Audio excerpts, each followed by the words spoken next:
สบายดีทุกคนวันนี้ก็อยู่กับเราช่อง BTU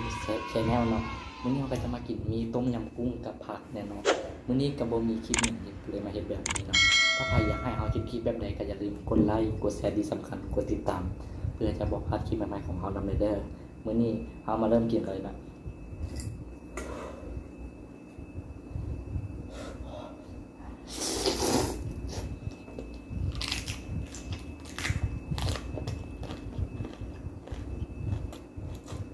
ผักเปียก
น้ำลาเนาะ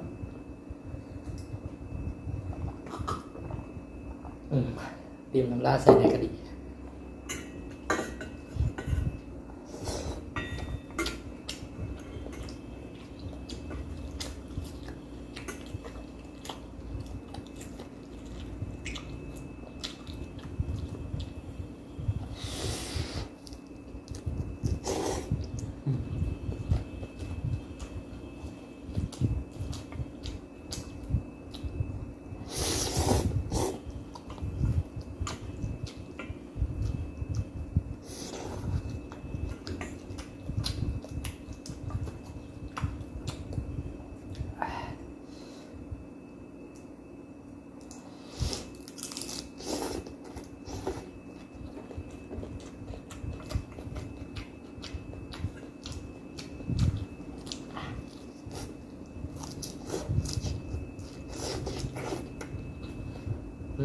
ครับ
มาคลิปนี้ก็อย่าลืมกดไลค์กดแชร์ที่สำคัญกดติดตามกดกระดิ่งเพื่อจะได้บ่พลาดคลิปใหม่ๆของเรานำในเด้อสำหรับวันนี้ขอตัวลาไปก่อนเด้อบาย